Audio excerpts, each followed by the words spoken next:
webisode. Today we're going to be talking about separation anxiety and the causes, prevention, and how to treat it a little bit.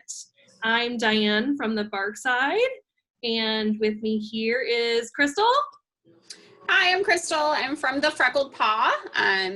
Today we're talking about separation anxiety, and Diane and I both have personal experience working and living with separation anxiety cases.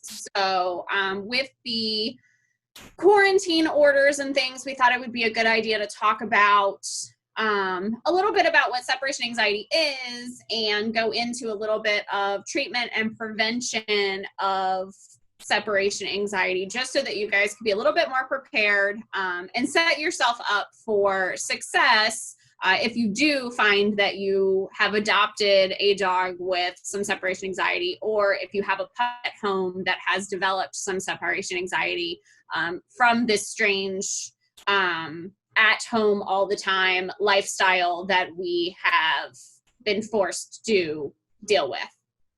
So we wanted to start first, what is separation anxiety? Separation anxiety behaviors are usually characterized by excessive panting, excessive drooling, defecating or urinating in the house, even though they've just been outside, uncontrollable barking, and our favorites being destruction of property when left alone. These things typically only occur when the dog is left alone or when they think that they've been left alone. I know one time Opal accidentally got locked into my bedroom and tore up the carpet and the door frame. And we were just in the other room. Like, we were just like on the other side of the house and we didn't hear her. But she happened to tear up a good 3-foot section of carpet and eat a door frame because she thought she was left alone. There's also a difference between, we found that there's a difference between dogs that are afraid to be left alone and the dogs that are afraid that you're not coming back. I think Opal was the dog that was afraid that we were not coming back. Her history lent itself to many hours alone at home. And so I think that she was worried that I was not going to come back for her. And she was a rescue dog, so I don't know a whole lot about her history. But I do believe that she was worried that she would never see me again. And as more research has developed with this kind of stuff, they are finding that there is a possible genetic component. So it's not something that you have done, and it's not something that you're necessarily going to experience when adopting a rescue dog. But it's definitely a possibility if that genetic component is there. The compounded stress of being in a new place and the change in routine can definitely exacerbate some of these things.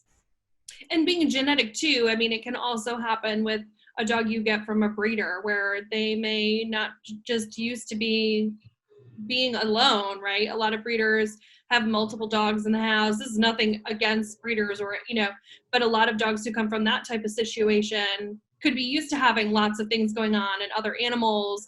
And then when they come to your house, they're suddenly all alone. And, that might not have been seen before, but that genetic component could be there all along. Yeah, absolutely. Absolutely. And it's not anything that the human side of it is doing wrong. It's just, this is the hand you got dealt. Yes. Yep. Yeah. So Crystal and I have both had dogs with separation anxiety, and it's not always an easy road. When I first got my dog Nellie, she was my first dog as an adult, and we thought that we would bring her home and she would just have run of the apartment. I now know much better. But the first time we really left her alone for any extended period of time, she ate pretty much our entire pantry. So shortly after that, and talking to some people who knew more than I did, we got a camera to watch her while we were gone, and we were just amazed to see how different a dog she was when we left the house. You could just see the panic on her face.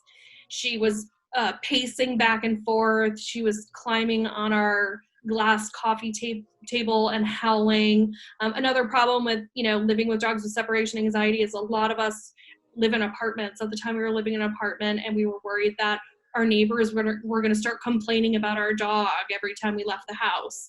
The thought of losing your housing for your dog is really scary. We loved her already, and barking and being loud and pacing, jumping on tables was not something that Nellie ever did. She was pretty much, other than the separation anxiety, she was pretty much like an out of the box dog, like just an all around awesome dog. So it hurt us too to see her like that. There's seeing your dog and you can just tell how panicked they are. It just makes you want to cry. I mean, it sucks. I never want my dog to feel like that. So it definitely, the camera was really helpful, because then at that point we knew what we were dealing with. I definitely recommend that for everyone. If you are thinking that your dog might be panicking when you leave the house, getting a camera can give you peace of mind, and also give you information that you can show to your vet and the trainer that you should be seeking out, as far as meds and in treatment, all around treatment. And if you can give them, like Crystal was talking about, the behaviors that kind of make up separation anxiety, and we do our training, and veterinarians, run their practice based on what we can physically see in our animals.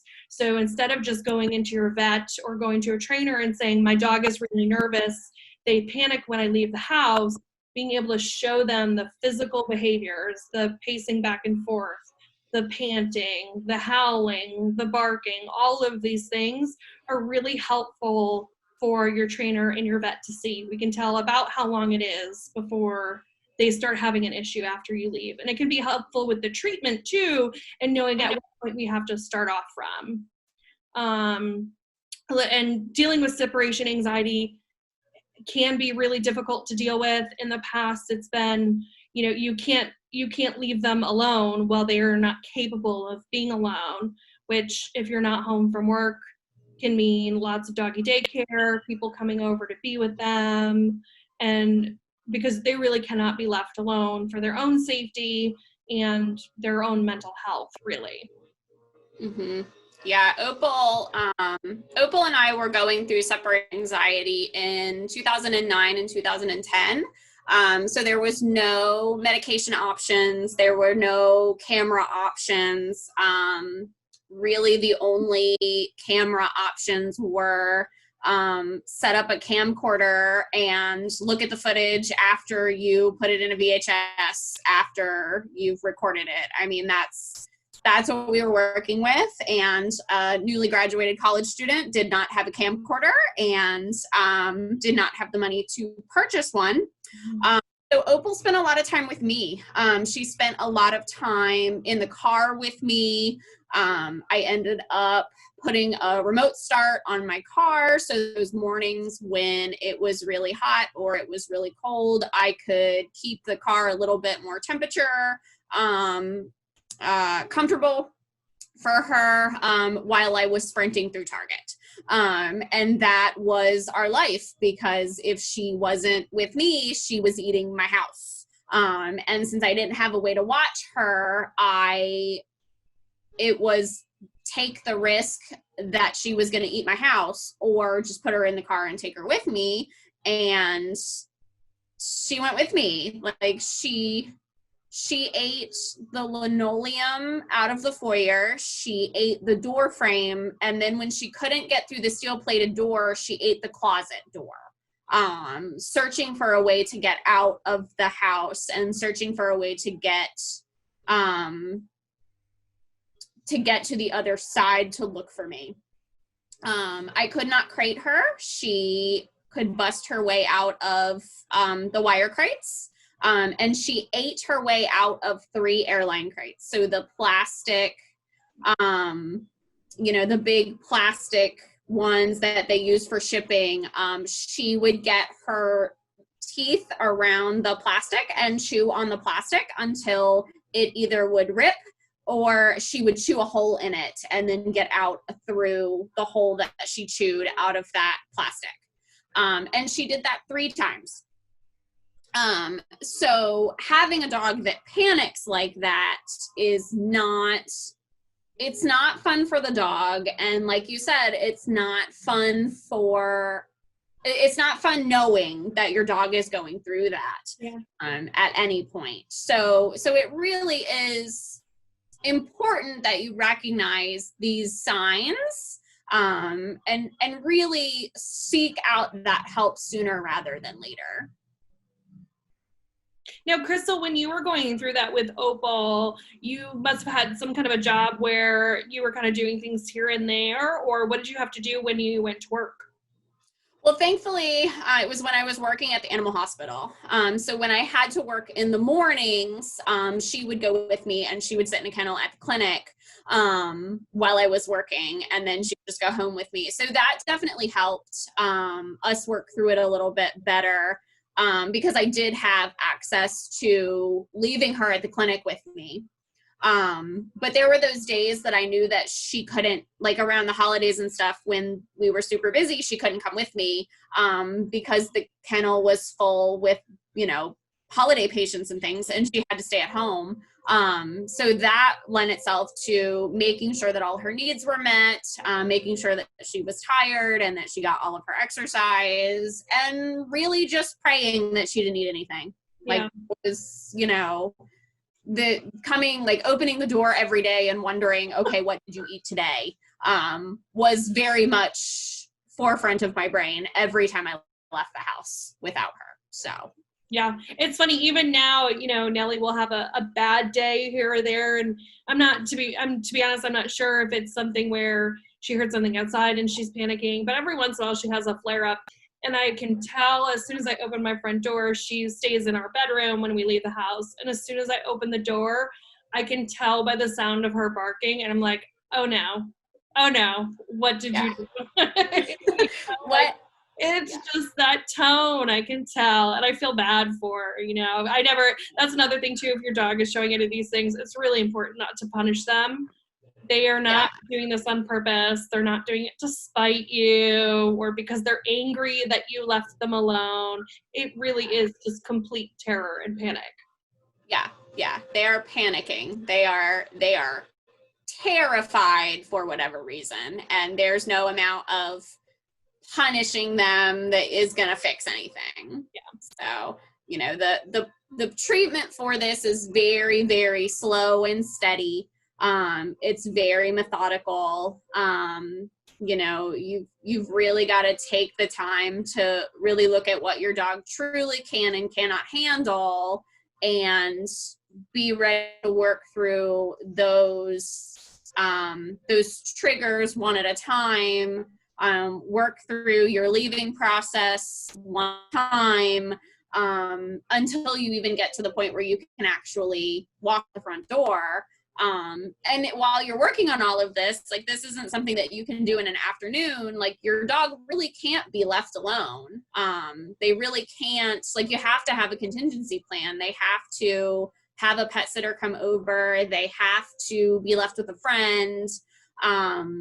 Like, you really have to figure out an option for your dog to make sure that you're not undoing all of your training while you're trying to move forward with them. And now when you're talking about too, the process of, going through your leaving, how you go about your day and getting ready to go, we do a lot of work on that, because with a lot of separation anxiety dogs, probably most separation anxiety dogs, the anxiety and the stress doesn't start when you leave the house. It's starting with all of those little cues along the way that you're going to be leaving. So your dog is already amping themselves up long before you walk out the door. So we have to go through each of those pieces, picking up the keys, picking up your work bag. For some people, it's like putting on jeans, putting on your shoes. All of those things can be signals to your dogs that it's time to start freaking out. Mm-hmm. Yeah, and it's important to pinpoint all of those triggers and to work through them one at a time. So you feel really silly going and putting on jeans and then walking to the door and then going and putting your pajamas back on. But that's really the process of it. Yeah. You know, it's that slow and steady. Yeah. What other things do you recommend people look to for help with separation anxiety? So on top of really, on top of really working through your triggers, we really want to make sure that all of the dog's needs are being met in other ways. With Opal, I started running half marathons because she got me up every day to run.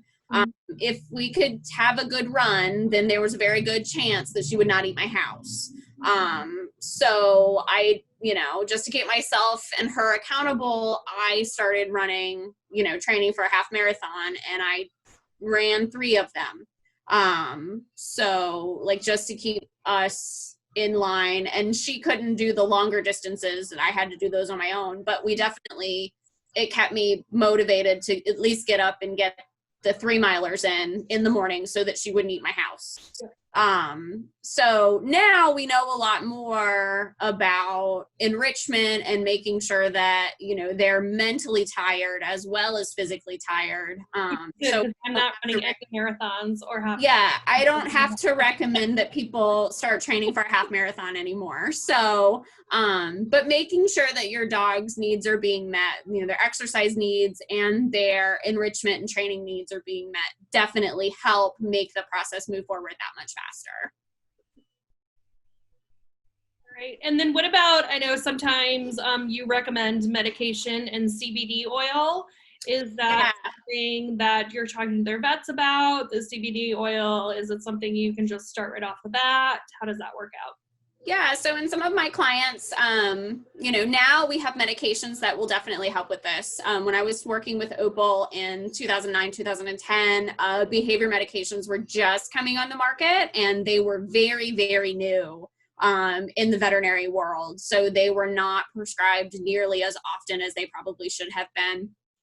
And the medications that I was prescribed for her were not at all helpful in dealing with her anxiety. But now we have a lot better understanding of medication, and there's a lot better options for you. And those medications don't fix the problem, but they definitely help your behavior modification program move forward that much faster. It doesn't fix the inability to cope with the situation, but it just helps them feel a little bit better about the training of the situation. So that way you can get back on track with that a little bit quicker. And as far as CBD oil, so I really like my CBD oil with a lot of the dogs that I work with because it doesn't allow the brain to create a fear pathway. So the dog remembers that something scary happened. They just don't remember that it was scary. And that's a very layman's explanation for it. And there's a whole lot of science behind it. But it helps your dog cope with your leaving and your processes without continuing to dig yourself into a hole. If they've had all of these negative experiences where you do all of these things, and then you walk out the door and all of these things mean something terrible is going to happen and panic is going to happen, the CBD oil will help them not remember that the last time it happened, it was scary. So it just gives you a little bit of a cushion in case you read some signals wrong. Again, it's not going to fix the problem on its own, but it gives you a little bit of leeway that your dog is not going to continue to dig himself into a hole that you then have to dig yourself out of while you're working through all of this stuff. So I'm a big fan of CBD oil for a lot of my dogs that I work with. Yeah, I think when you're talking about medication too, for a long time, just like, when you started with Opal, there really wasn't a good medication to be using with this. And then for a while, medication was viewed as only the very last resort. I know my opinions on that have changed to where now I think, obviously, you can't get them anyway, it needs to be done with your veterinarian's help and under their discretion. But to me, there is no reason to have your dog sitting there panicked and terrified for a very large portion of their life when we don't have to have that happen. And again, medication will not fix it overnight. It's not magic. But if you can lower their stress level a little bit, if you can lower that anxiety and you can do so safely, I believe medication to be a really important tool. Yeah, absolutely. I tell my clients all the time, I really like drugs. You really like drugs?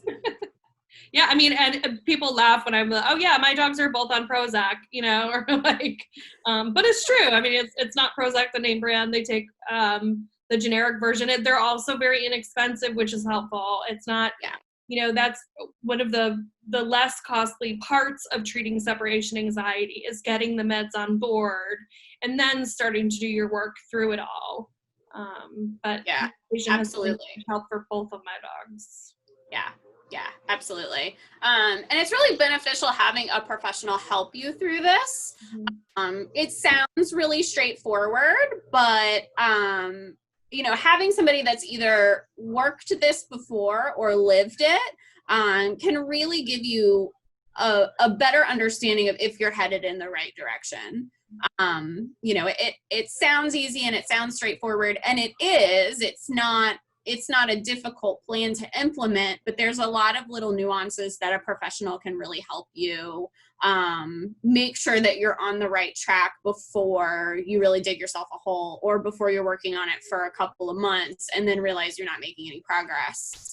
And actually making the problem worse at that, going that amount of time and making no progress in a lot of ways. I mean, you're digging yourself a deeper hole. Right. Absolutely. And cameras are really beneficial for this too. And we mentioned that earlier. It gives you a chance to see what your dog is actually doing. And when I was working with Opal, and in my first few cases, cameras were not readily available, and we didn't have them on our cell phones and on our tablets and on our laptops where we could just keep them up all the time. I remember my first client went and bought a baby monitor for her dog that you could connect to your phone. And that was like revolutionary. It changed our whole world. And as we got through it, as she started to feel comfortable leaving her dog at home, I remember that she messaged me and she was like, I just went to dinner with my family for the first time in 2 months, and I wasn't panicked that he would eat my house or trying to kill him getting out of his kennel. I was able to check on him while we were gone, and he was fine. And that piece there gives you a really good, it really helps make your progress move forward, Mister. Yeah, I guess one thing too that we didn't talk about in terms of destruction of property and all of that stuff is that not only is it just annoying for us humans to come home and find a hole in your door, it's potentially extremely dangerous for the dog too. Nellie used to jump on a glass coffee table. If that ever broke, that could be huge. If she ate through the pantry, luckily she didn't eat anything that was deadly to dogs. I've heard of dogs breaking out of windows before. I mean, it can be very severe and very dangerous. So again, I was the person sitting in my car watching on the camera, going through my protocols and checking back to make sure that yes, my dog was safe. Yes, she was okay, and everything was fine, and checking in throughout the day once she was getting better about it. I mean, it was having that camera, that access is, I mean, again, it's like world changing. Yeah, absolutely. And as on the professional side of it, we can really take the footage that you're saying and really pinpoint, okay, you're okay. Like, we're okay here, or we look okay, but we're really not okay. And then we can address our concerns with what you're seeing before it gets to the point where they're eating the door frame or the, bedroom door or whatever. And really kind of help make sure that you're moving in the right direction. Yeah.